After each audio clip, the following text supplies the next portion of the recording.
سورۃ النمل کی آیت نمبر 10۔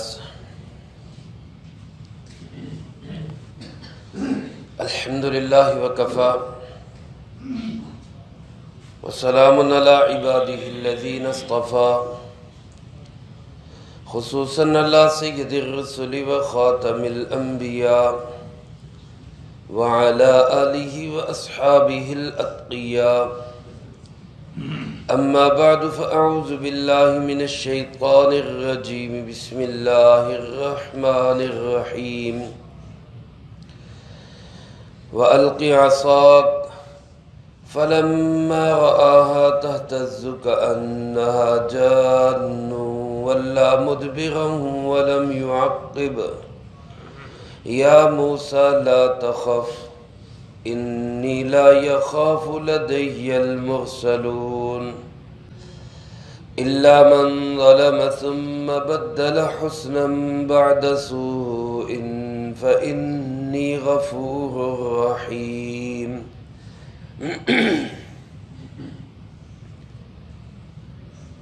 وَأَلْقِ عَصَاكَ، اور اپنی اس لاٹھی کو ڈال دیجئے۔ فلما رآها، جب موسیٰ علیہ السلام نے اس کو دیکھا، تہتز، کہ وہ حرکت کر رہا ہے اور پھن پھلا رہا ہے، کأنہا جان، گویا کہ وہ ایک سانپ ہے، ولا مدبرا، تو موسیٰ علیہ السلام پیٹھ پھیر کے بھاگے، ولم یعقب، اور پیچھے مڑ کے نہ دیکھا۔ یا موسیٰ لا تخف، اللہ رب العالمین نے فرمایا کہ اے موسیٰ ڈر مت، انی لا یخاف لدی المرسلون، بے شک میرے سامنے میرے رسول ڈرا نہیں کرتے۔ الا من ظلم ثم بدل حسنا، سوائے اس شخص کے کہ جس نے ظلم کیا پھر اپنے ظلم کو بدل دیا نیکی کے ساتھ، بعد سوء، برائی ہو جانے کے بعد، فإنی غفور رحیم، تو یقین کرو کہ میں بہت بخشنے والا اور بڑا ہی رحم کرنے والا۔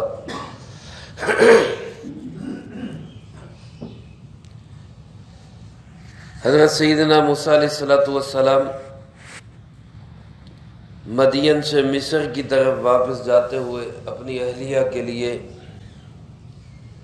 آگ کا بندوبست کرنے کے لیے کوہ طور پہ آئے، تو اللہ کی شان اللہ پاک نے وہاں پہ ان کو نبوت سے سرفراز فرما دیا۔ جیسے کسی نے کہا نا، خدا کی دین کا حال یہ دیکھیے کہ آگ لینے جائیں اور پیغمبری مل جائے۔ اللہ کی دین اللہ پاک جس کو عطا کر دے۔ حضرت موسیٰ علیہ السلام اس آگ کے پاس پہنچے، اللہ پاک نے اپنا تعارف کروایا، آگ سے آواز آ رہی، اور وہ آواز چاروں طرف سے آ رہی، اور موسیٰ علیہ السلام کے جسم کا بھی ہر عضو سن رہا کہ میں ہی اللہ ہوں، میرے سوا کوئی اللہ نہیں ہے، میری ہی عبادت کرو۔ اور پھر اللہ پاک نے حکم دیا کہ اذهب الى فرعون انه طغى، اب یہیں سے چلے جائیے فرعون کی طرف، وہ بڑا سرکش ہو چکا ہے، اس کو جا کے تبلیغ کریں، اس کو سمجھائیں۔ اب ظاہر ہے جب نبی کسی ذات کو بنایا جاتا ہے تو نبوت کی نشانیاں بھی ساتھ دی جاتی، اور اللہ رب العالمین نے ہر دور کے اندر جس نبی کو مبعوث فرمایا، اس زمانے کے اندر اس وقت میں جو چیز جو کام عروج پہ تھا، اللہ پاک نے بھی اسی لائن کے معجزے اپنے نبی کو عطا کیے۔ جیسے ہمارے پیارے آقا جناب محمد کریم صلی اللہ علیہ وسلم جب تشریف لائے تو اس زمانے میں عرب کے اندر عربی اشعار اور عرب دانی اور عربی گفتگو اور تکلم، اس پہ بڑا فخر کیا جاتا تھا۔ عربی لوگ اپنے کلام کے اوپر کہ میں نے بڑا اچھا کلام کیا، اس کلام پہ فخر کرتے تھے۔ حتیٰ کہ ان کو اپنے کلام پہ اتنا ناز تھا کہ خود کو کہتے تھے عربی، اور اپنے سوا جتنے لوگ تھے ان سب کو کہتے تھے عجمی۔ عجم کا معنی ہوتا ہے گونگا، یعنی وہ اپنے علاوہ باقی جتنی بولیاں بولنے والے تھے ان سب کو کہتے تھے یہ تو گونگے ہیں، ان کو پتہ ہی نہیں زبان کیا ہوتی۔ اپنی عربی زبان پر اور اپنے کلام پر ان کو اس قدر ناز اور فخر تھا، تو اللہ رب العالمین نے معجزہ بھی آپ صلی اللہ علیہ وسلم کو اسی لائن کا عطا کیا کہ یہ پاک کلام دیا، اور فرمایا اس کلام کا مقابلہ کر کے دکھاؤ، اس جیسا کلام بنا کے دکھاؤ۔ ہمارے مدارس کے اندر ایک کتاب پڑھائی جاتی ہے جس کا نام سبع معلقہ۔ سبع معلقہ، سبع کہتے 7 کو، معلقہ کہتے لٹکی ہوئی چیزوں کو، 7 لٹکی ہوئی چیزیں۔ تو یہ اصل میں ایک مقابلہ ہوا تھا اس زمانے کے اندر کہ ہر شخص اپنا اپنا بہترین قصیدہ غزل لکھ کے لائے اور بیت اللہ کی دیوار کے ساتھ لٹکائے۔ جا کے دیکھیں گے جس کا قصیدہ اور جس کا شعر و شاعری کا کلام سب سے اچھا ہوگا اس کو جو ہے ٹائٹل دیا جائے گا، انعام دیا جائے گا، اس کو کوئی فخر دیا جائے گا۔ تو یہ 7 قصیدے وہاں پہ لٹکائے گئے۔ حضرت علی کرم اللہ وجہہ کو پتہ چلا تو حضرت علی رضی اللہ تعالیٰ عنہ نے ایک چھوٹے سے کاغذ پہ یا کسی چیز پر سورۃ الکوثر لکھ کے وہ بھی وہاں پہ لٹکا دی۔ انا اعطیناک الکوثر فصل لربک وانحر ان شانئک هو الابتر۔ 3 آیتیں ہیں، مختصر سی صورت ہے۔ یہ بھی وہاں پہ حضرت علی کرم اللہ وجہہ نے بیت اللہ کی دیوار کے ساتھ اس کو بھی چپکا دیا۔ اب وہ جج آئے، فیصلہ کرنے والے آئے، انہوں نے ایک ایک اس معلقہ کو پڑھا، اس قصیدے کو پڑھا، اور سب پہ وہ ناز کریں، سر دھنے، واہ واہ کریں کہ بڑا کلام کیا ہے، بڑا کلام کیا ہے۔ لیکن پھر آخر میں سورۃ الکوثر پہ پہنچے اور اس سورۃ کوثر کو پڑھا، انا اعطیناک الکوثر فصل لربک وانحر ان شانئک هو الابتر۔ تو اس میں چھپے ہوئے پیغام اور رازوں کو دیکھ کر اور اتنے خوبصورت کلام کو دیکھ کر بے اختیار ان کی زبان سے نکلا، واللہ ما ھذا کلام البشر، اللہ کی قسم یہ کسی انسان کا کلام نہیں ہے۔ تو یہ معجزہ دیا جناب محمد کریم صلی اللہ علیہ وسلم کا، جو معجزہ آج بھی موجود ہے، آج بھی موجود ہے۔ آج کی دنیا کو بھی قرآن کا چیلنج ہے، اس طرح کا کلام بنا کے لاؤ۔ آج بھی دنیا الٹی لٹک جائے، قرآن پاک جیسی ایک آیت بھی بنا نہیں سکتی۔ حضرت عیسیٰ علیہ السلام جس دور میں تشریف لائے اس دور میں علاج کا بڑا عروج تھا، طبیب، حکیم، وہ بڑے بڑے معالج، وہ بڑے اپنے آپ کو فخر سے پیش کیا کرتے تھے۔ اللہ پاک نے حضرت عیسیٰ علیہ السلام کو اسی لائن کے معجزات دے کر بھیجا کہ وہ مادر ذات نابینا کے منہ پہ ہاتھ پھیرتے، آنکھیں ٹھیک ہو جاتی، کوئی اس کی شکل ٹھیک نہ ہوتی، کوڑ کا مرض ہوتا، اس کے جسم پہ ہاتھ پھیرتے تندرست ہو جاتا۔ حتیٰ کہ 4 ایسے لوگ جو مر چکے تھے، حضرت عیسیٰ علیہ السلام نے ان مرے ہوئے لوگوں پہ ہاتھ پھیرا اور ان کو کہا قم بإذن اللہ، اللہ کے حکم سے اٹھ جاؤ۔ اللہ پاک نے ان مرے ہوئے لوگوں کو بھی زندہ کر دیا۔ تو یہ اس لائن کے معجزے ان کو عطا کیے۔ جس زمانے میں موسیٰ علیہ السلام تشریف لائے تھے ان سے بھی پہلے اس زمانے میں جادوگری کا بڑا عروج تھا۔ جادوگر خاص مقام رکھتے تھے فرعون کے دربار میں، پارلیمنٹ ہاؤس میں، معاشرے کے اندر۔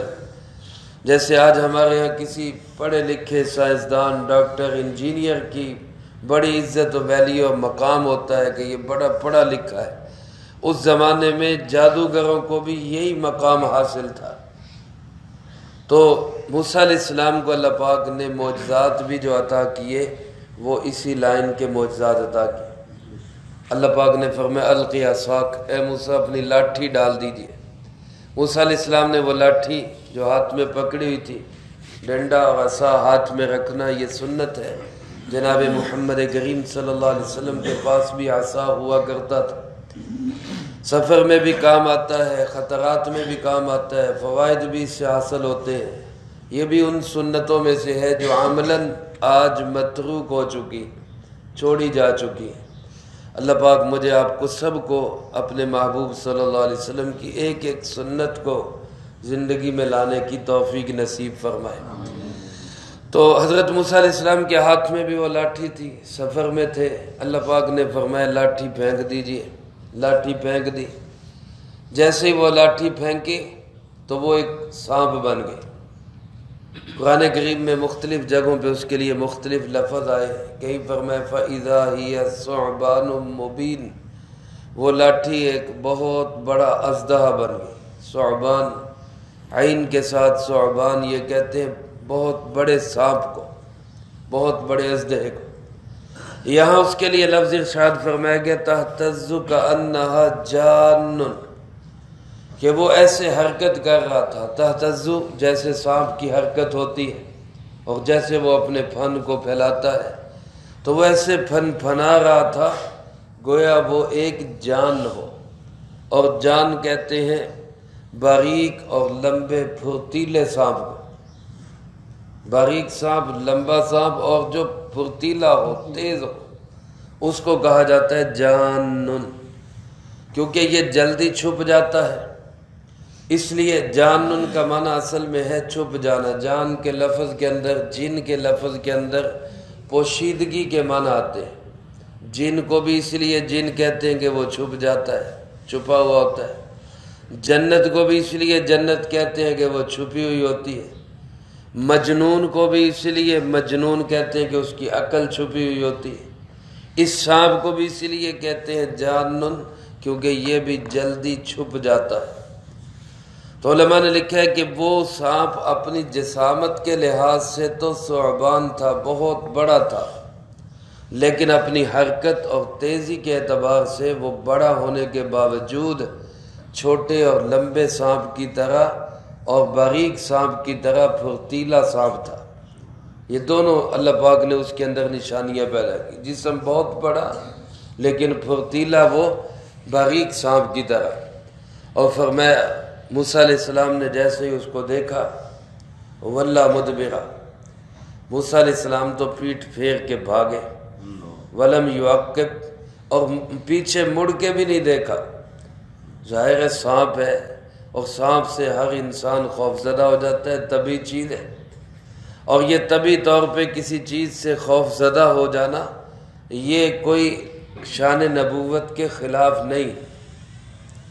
میرے محترم دوستو، اللہ کے نبی جہاں معاملہ آتا ہے اللہ کا، تو اللہ کے نبی ہمیشہ خوفزدہ رہتے، اللہ کی ذات سے ہمیشہ خوفزدہ رہتے۔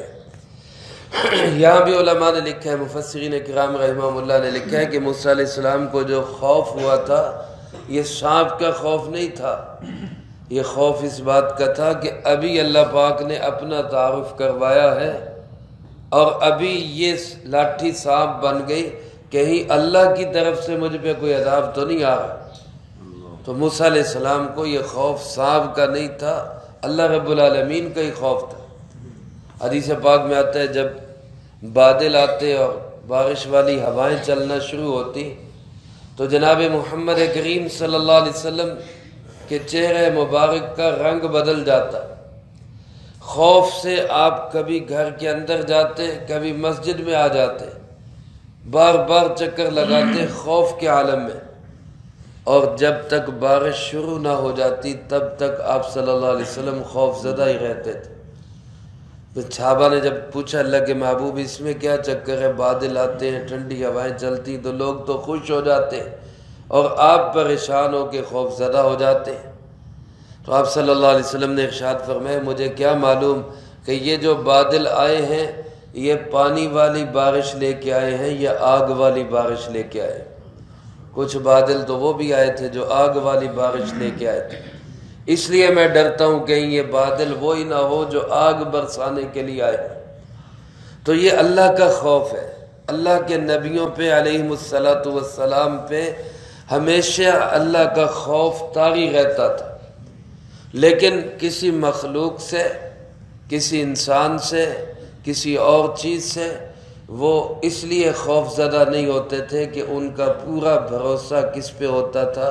اللہ کی ذات پہ۔ وہ سمجھتے تھے کہ کوئی کسی کا کچھ بھی نہیں بگاڑ سکتا جب تک اللہ کا حکم نہ ہو، اس لیے اللہ کے نبی کبھی کسی انسان سے یا کبھی کسی چیز سے کبھی بھی خوف زدہ نہیں ہوئے۔ آپ صلی اللہ علیہ وسلم کے زمانہ میں ایک دفعہ رات کے وقت سوئے ہوئے کچھ آوازیں اور شور بلند ہوا، لوگ پریشان ہو کے گھروں میں اٹھ گئے، جنگوں کا زمانہ تھا، محسوس یہ ہوا کہ شاید کسی لشکر نے حملہ کر دیا، لوگوں کی آوازیں آ رہی، جانوروں کی آوازیں آ رہی۔ صحابہ اکرام اب مشورہ کر رہے ہیں کہ دیکھ کے آئیں کیا ہو رہا ہے، کون آیا ہے، کیا کسی نے حملہ کیا ہے، تفتیش کریں، تحقیق کریں۔ ابھی وہ اکٹھے ہو رہے ہیں کہ دو چار مل کے جاتے ہیں، اکیلا کوئی نہ جائے، مشورے کر رہے ہیں۔ ابھی اسی اثناء میں ہے کہ ادھر سے دیکھا کہ جناب محمد کریم صلی اللہ علیہ وسلم اکیلے ہی اور گھوڑے پر بھی بغیر زین کے بیٹھے ہوئے۔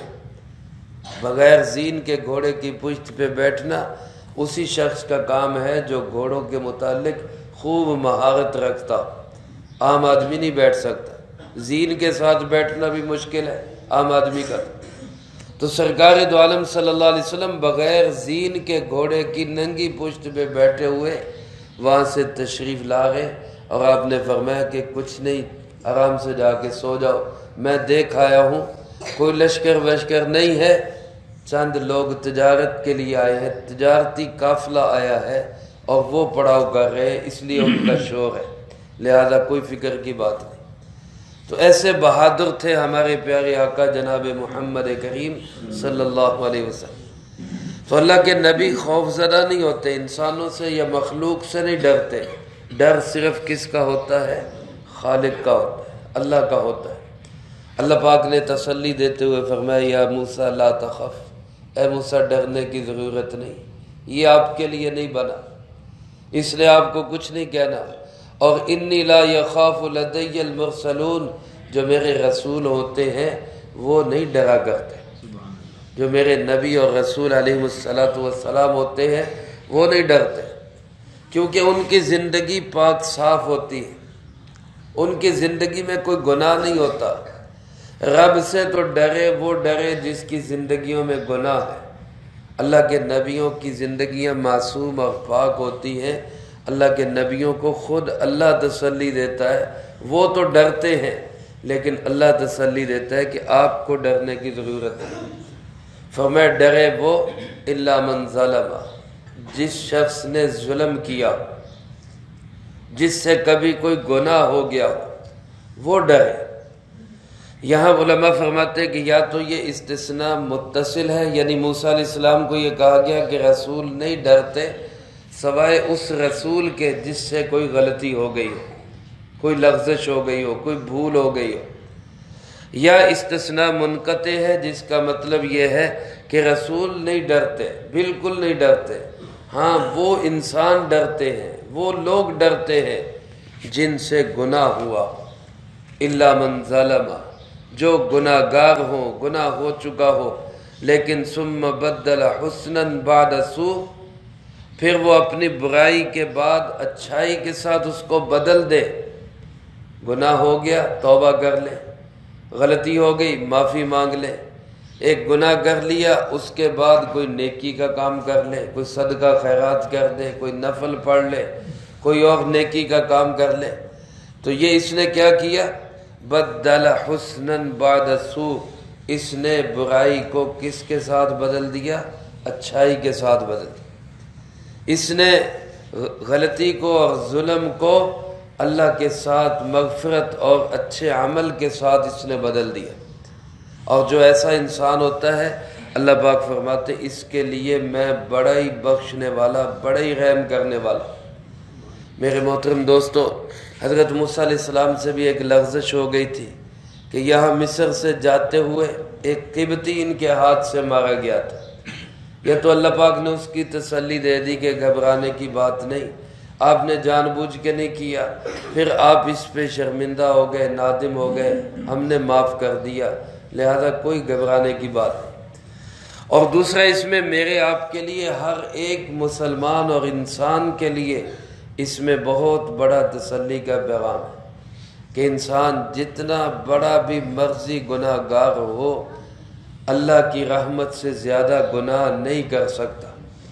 ایک حدیث پاک میں جو حدیث قدسی ہے، اللہ رب العالمین ارشاد فرماتے، ان کو ذرا چپ کرو، اللہ پاک خود ارشاد فرماتے کہ اے میرے بندے، اگر تیرے گناہ اتنے بڑھ جائیں، اتنے بڑھ جائیں، اتنے بڑھ جائیں کہ زمین و آسمان کا خلا بھر جائے، حالانکہ زمین و آسمان کا خلا کسی چیز سے بھرنا ممکن نہیں ہے، سارے انسان بھی مل کے گناہ کریں تو شاید زمین و آسمان کا خلا نہ بھرے، لیکن اللہ فرماتے ہیں کہ ایک بندہ بھی اتنے گناہ کرے اور پھر میرے سامنے توبہ کے لیے حاضر ہو جائے، نادم ہو جائے، شرمندہ ہو جائے اور کہہ دے کہ یا اللہ مجھے معاف کر دے، مفہوم عرض کر رہا ہوں، اللہ پاک ارشاد فرماتے میں سارے گناہ معاف کر دوں گا، مجھے کوئی پرواہ نہیں، مجھے کون پوچھنے والا ہے کہ میں کیوں معاف کر دیا۔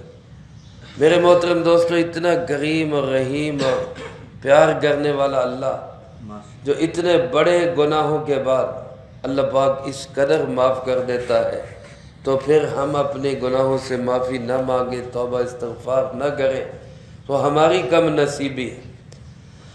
اس لیے ہمیں ہر وقت اس کا دھیان رہنا چاہیے، ہم گناہ گار ہیں، یقیناً گناہ ہو جاتے ہیں۔ حدیث پاک میں بڑی رحمتیں، بشارتیں، اللہ کے محبوب صلی اللہ علیہ وسلم نے ارشاد فرمایا کہ کل بنی آدم خطاء، سارے ہی انسان کے بچے، آدم کے بچے سبھی غلطیاں کرتے ہیں، سبھی گناہ گار اور خطا گار ہیں، لیکن فرمایا خیر الخطائین التوابون، بہترین غلطیاں کرنے والے وہ ہیں، یعنی غلطیاں کرنے والے بہترین انسان وہ ہیں جو ساتھ ہی کیا کرتے ہیں، توبہ کر لیتے ہیں، اللہ سے معافی مانگ لیتے ہیں۔ اور جب کوئی غلطی ہو جائے، گناہ ہو جائے، اس کے فوراً بعد نیکی کا کام کر لیں، کیونکہ ان الحسنات یذہبن السیئات، نیکیاں جو ہیں یہ برائیوں کو ختم کر دیتی۔ اس کا یہ مقصد ہرگز نہیں کہ انسان جان بوجھ کے گناہ کرے کہ چلو جی معافی مانگ لیں گے، اللہ نے تو معاف کر ہی دینا ہے لہٰذا جان بوجھ کے گناہ کریں، یہ بھی انتہا درجے کی ایک کمینگی ہوگی کہ اللہ تو اتنا رحیم و غفور اور کریم ہے، اور کسی بندے کو اس کا کوئی مالک، فرم کا مالک یا اس کا جو ہے کوئی افسر بالا، وہ کہہ دے کہ بھائی جو غلطی کرے گا میں معاف کر دوں گا، جو غلطی کرے گا میں معاف کر دوں گا، تو اب یہ انتہائی کمینگی ہوگی کہ وہ اس کے ماتحت جان بوجھ کے غلطیاں کرے، بھی اس نے معاف تو کر ہی دینا ہے لہذا کری جاؤ غلطیاں۔ اب یہاں تو تقاضا یہ تھا کہ یار جب وہ اتنا معاف کر رہا ہے تو ہم بھی کوشش کریں کہ ہم سے غلطی نہ ہی ہو۔ تو اس لیے ہمیں تو کوشش یہی کرنی چاہیے کہ گناہ کے قریب بھی نہ جائے، گناہ سے بچے، اور گناہ کی طرف لے جانے والا نفس و شیطان ہے، تو اللہ پاک سے ہر وقت پناہ مانگے کہ یا اللہ ہمیں نفس و شیطان سے محفوظ فرما۔ لیکن اگر پھر بھی چلتے چلاتے فطرت بشری کے مطابق کوئی غلطی ہو جائے تو مایوس نہیں ہونا چاہیے، اللہ فرماتے میں بڑا ہی بخشنے والا، بڑا ہی رحم کرنے والا۔ تو اس سے نتیجہ کیا نکلا کہ ڈرتے بھی رہنا چاہیے، بچتے بھی رہنا چاہیے، بچتے بھی رہنا چاہیے اور ڈرتے بھی رہنا چاہیے۔ اللہ مجھے آپ کو سب کو اپنی غلطیوں کوتاہیوں پہ ندامت اور شرمندگی نصیب فرمائے اور توبہ اور استغفار کرتے رہنے کی توفیق نصیب فرمائے۔ حدیث پاک میں آپ صلی اللہ علیہ وسلم نے ارشاد فرمایا طوبیٰ لمن وجد فی صحیفتہ استغفار کثیر، اس شخص کے لیے بہت بڑی بشارت ہے جس کے نامہ اعمال میں استغفار کی کثرت ہو۔ تو ہم کم سے کم صبح و شام ایک ایک تسبیح استغفر اللہ کم سے کم استغفر اللہ. اللہ پاک زیادہ توفیق دے تو استغفر اللہ الذی لا الہ الا هو الحی القیوم واتوب الیہ مکمل پڑھ لیں، یا استغفر اللہ ربی من کل ذنب واتوب الیہ یہ پڑھ لیں، یا آخری درجے میں استغفر اللہ. اس کی تو ایک تسبیح صبح اور شام معنی کے دھیان کے ساتھ. استغفر اللہ کا معنی کیا ہے؟ یا اللہ میں معافی مانگتا ہوں، یا اللہ میں معافی مانگتا ہوں. اس معافی کے دھیان کے ساتھ ایک تسبیح صبح اور ایک شام ضرور ہم استغفار کی پڑھ لیا کریں. اللہ پاک مجھے آپ کو سب کو اس کی توفیق نصیب فرمائے. اللہم انت السلام ومنک السلام تبارک ربنا وتعالی یا ذا الجلال والاکرام. اللہم انا علی ذکرک وشکرک وحسن عبادتک. اللہم احسن عاقبتنا فی الامور كلها واجرنا من خزي الدنيا وعذاب الآخرة. اللہم باقیتا کباقیت الولید. اللہم استر عوراتنا وآمن روعاتنا. اللہم انا نجعلک فی نحورهم ونعوذ بک من شرورهم. اللہم اکفنا بحلالک عن حرامک واغننا بفضلک عمن سواک. اللہم اکفنا کل مہم من حیث شئت ومن این شئت. رب اغفر وارحم وانت خیر الراحمین.